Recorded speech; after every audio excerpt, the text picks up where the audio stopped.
Now at this point, it's pretty obvious that I absolutely love ticker symbol low Realty Income stock, and I currently hold just shy of 3,000 shares of Realty Income across all my portfolios combined. I started buying Realty Income many years ago and basically have been stacking shares of Realty Income non-stop over the years. But in this video, we're actually going to be talking about one of Realty Income's competitors. We're talking about ticker symbol ADC or Agree Realty, which in my opinion is probably one of the highest quality REITs across the entire landscape. And not only would I stack up Agree Realty next to Realty Income, honestly, some of their tenants are even better than what Realty Income has. Later on in the video, I'm also going to share why Agree Realty is on my watch list as of right now, and what I plan on doing in the future, whether that's selling Realty Income for Agree Realty, or what my plan is moving forward, because I'm a huge fan of Agree Realty. And I definitely don't have as many shares as I wish I did. So if you want to learn a little bit more about ticker symbol ADC and hear my plan moving forward with Agree Realty, make sure to stick around, drop a link down below, and let's get right into it. Real quick, for those that haven't already, make sure to go to the first link in my description and grab my new dividend investing ebook, where I share exactly how I went from $0 invested to now earning over $6,000 on a monthly basis and over $1 million invested in the market. Along with the ebook, you're also going to receive my custom dividend tracker, where you can track your dividend progress on an ongoing basis and to reach your dividend investing goals. So make sure to grab yourself a copy of my dividend investing ebook and the new dividend tracker today. It's the first link in my description. Now, before we dig a little bit deeper into Agree Realty and actually look under the hood of this REIT, looking at the performance of ticker symbol ADC, over the last year, it's up around 7%. Year to date, though, this REIT is up around 9-10%, basically trading at a 52-week range high as I film in this video. Now, in the max time frame, Agree Realty has grown like crazy, although you can see it has not hit a new all-time high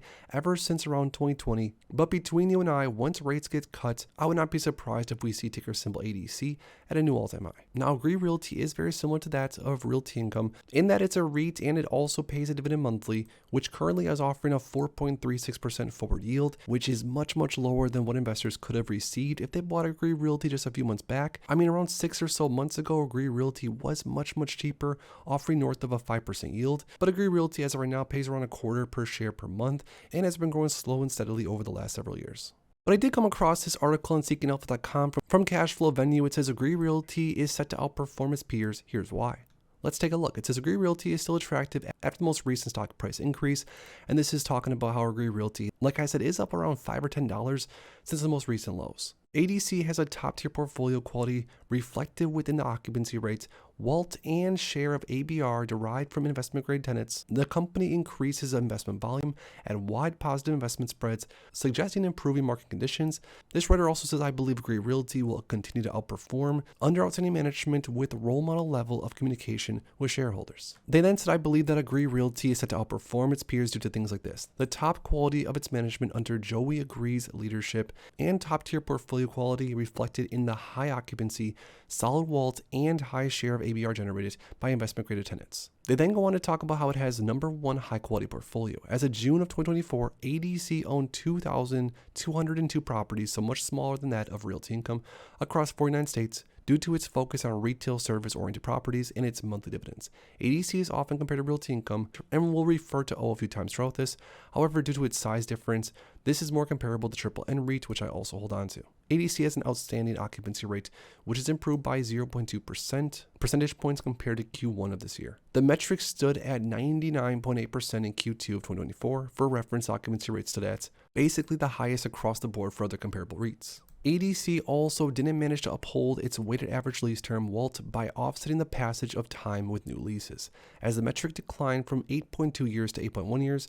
Nevertheless, ADC's new deals positively impacted the company's WALT, as the lease term resulting from new agreements in the first half of 2024 equaled 8.8 years. And although ADC's WALT is lower than the WALT recorded by some of its peers, 10 years for NNN and 9.8 for O, 14.1 for EPRT, it's still at a solid level. They then said, however, it's important to consider the quality of the tenants that ADC has, Walmart being the top tenant responsible for around 5.8% of ADC's ABR.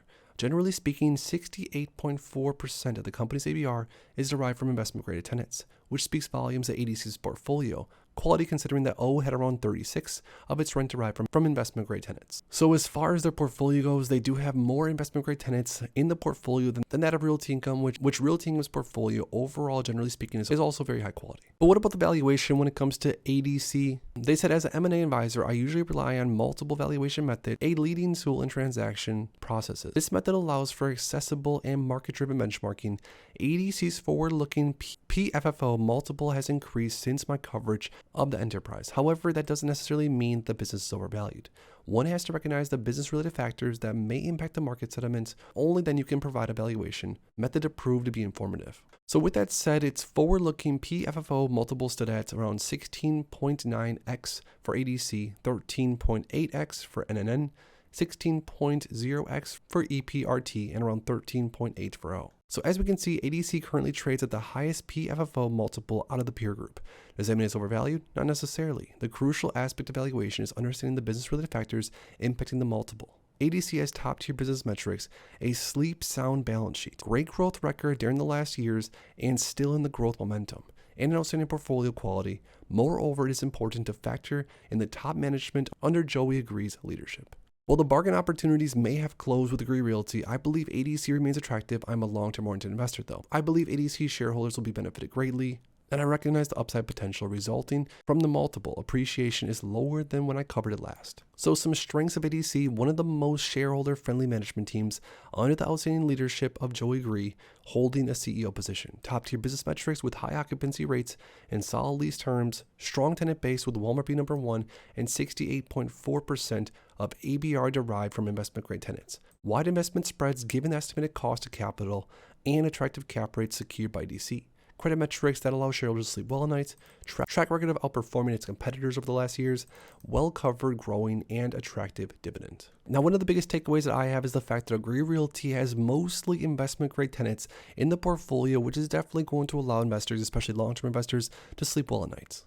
Not to mention Agree Realty's top tenants are very familiar, and most definitely at least most of the companies in the top tenant list are going to be here for a very, very long time. Now, I will say, just like Realty Income in the top 10 list, just to be subjective, there are certain names in here that are more high quality than others, but overall, just like Realty Income, for the most part, I think these are going to be just fine. Now, because of these reasons and others, Agree Realty is on my watch list as of right now, and I definitely hope to get an opportunity to grab a lot more ADC added to my portfolio in hopefully the mid-50s at some point here, although it probably is going to be unlikely unless we see a massive market pullback, because as far as REITs go, especially high quality REITs go, we most likely lost our last opportunity back in April, because now that rates are looking to be cut in the up and coming months, up and coming weeks, we REIT investors are probably now going to get paid for whatever we own at this point, and that's just about it. Now, when it comes to my almost 3,000 shares of Realty Income stock, which side note have been recovering nicely over the last year to date. As far as my shares go, I'm going to continue to hold my shares of Realty Income. I do sell covered calls on my shares, so of course they are at risk of getting called away at times, but for the most part, Realty Income is going to remain a staple in my portfolio long term. I'm not necessarily going to sell Realty Income for Agree Realty, although I've said this before and I'll say it again. If I could go back in time, I probably would have bought more Agree Realty, maybe a little bit less Realty Income, and diversified the two REITs, just because I think they both offer great things to investors long term. But when it comes to Realty Income, Agree Realty, or any of the REITs across the board, what is your number one favorite REIT? Drop the ticker symbol in the comments down below. If you enjoyed this video, make sure to please drop a like and subscribe for more future content like this. Thanks as always for stopping by, and if you are interested in investing, make sure to check out these recent videos I posted right here.